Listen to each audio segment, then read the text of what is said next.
1890 සැප්තැම්බර් මාසේ 9 වෙනිදා ඇමරිකාවේ හෙන්රි වැලි කියන හරියේ පුංචි කොළු ගැටයෙක් ඉපදෙනවා. මේ කොළු ගැටයට වෙන කාටවත් නැති තරමේ මහා ලොකු ප්‍රශ්න ගොඩක් ජීවිතේට එනවා. අවුරුදු 5ේදී මේ කොල්ලගේ තාත්තා නැති වෙනවා. ඊට පස්සේ ගෙදර ඇති වෙන මහා ලොකු ආර්ථික ප්‍රශ්න ගොඩක් හින්දා මේ කොල්ලට ග්‍රේඩ් 7 වලදීම තමන්ගේ ඉස්කෝලේ ගමන නවත්තලා ගොවිපලක වැඩ කරන්න යන්න වෙනවා. හැබැයි ඒ ගොවිපලේදීත් මේ කොල්ලව එලවලා දානවා. ඊට පස්සේ ස්ට්‍රීට් කාර් කන්ඩක්ටර් කෙනෙක් විදිහට මේ කොල්ලට වැඩ කරන්න වෙනවා. එතනදිත් මේ කොල්ලව එලවලා දානවා. ඔය විදිහට රස්සාවල් 8ක් 10ක් එක දිගට කරගෙන මේ කොල්ල ජීවිතේ ගොඩ යන්න පුදුම උත්සාහයක් දරනවා. හැබැයි හැම තැනකදීම මේ කොල්ලා ෆේල් වෙනවා. අවුරුදු 40ේදී මේ කොල්ලා පටන් ගන්නවා ෆුවල් ස්ටේෂන් එකකුයි රෙස්ටොරන්ට් එකකුයි ජීවිතේ පළවෙනි වතාවට තමන්ගේ ජීවිතේ පුංචි හරි සාර්ථකත්වයක් මෙන්න මෙතනදී තමයි මේ කොල්ලට අත් වෙන්නේ.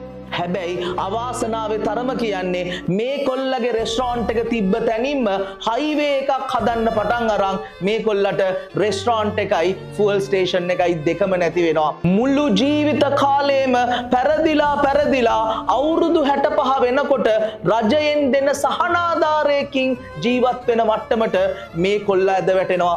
මෙහෙම කොච්චර ඇද වැටුණත් මෙයා වැඩේ අතාරින්නේ නැහැ. අවුරුදු 65ක් වුණත් තමන්ගේ කාර් එකේ නැගලා මුළු ඇමරිකාවෙම අවුට්ලට් එකෙන් අවුට්ලට් එකට ගිහිල්ලා මෙයා තමන්ගේ ෆුඩ් රෙසිපි එකක් ෆ්‍රැන්චයිස් කරන්න පටන් ගන්නවා. මෙහෙම මේ පටන් ගන්න මේ කොල්ලා අද වෙද්දී රටවල් 150ක බිලියන 36.9ක ලොකුම ලොකු ෆ්‍රැන්චයිස් එම්පයර් එකක් හදනවා.